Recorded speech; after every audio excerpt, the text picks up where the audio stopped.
নবী করিম সাল্লাল্লাহু আলাইহি ওয়াসাল্লাম এর খেদমত করতেন এক ইহুদির ছেলে।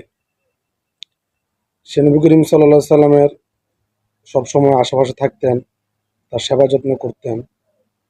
ইহুদি সে বালকটা একদিন অসুস্থ হয়ে পড়ল। যখন সে অসুস্থ হয়ে পড়ল, নবী করিম সাল্লাল্লাহু আলাইহি সাল্লাম তাকে দেখার জন্য তার বাড়িতে গেলেন। তার শিয়রে বসলেন, বসে বলতেছেন, হে আবুল কাসেম, তুমি মুসলমান হয়ে যাও, তুমি কালিমা পড়ো। ইহুদি বালকটা বারবার তার বাবার দিকে তাকিয়েছিলেন, তার বাবাও ফাঁসে ছিলেন। তখন সে বালকের বাবা বলতেছেন যে, হে আমার সন্তান, নবী করিম সাল্লাল্লাহু আলাইহি সাল্লামের কথা মেনে নাও। তখন বালকটা বলল, লা ইলাহা ইল্লাল্লাহু মুহাম্মাদুর রাসূলুল্লাহ। নবী করিম সাল্লাল্লাহু আলাইহি সাল্লাম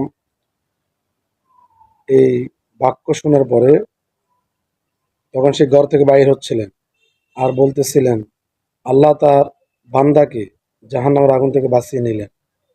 সাহাবীদেরকে বললেন, তোমরা এই বালকের জানাজার নামাজ পড়বে।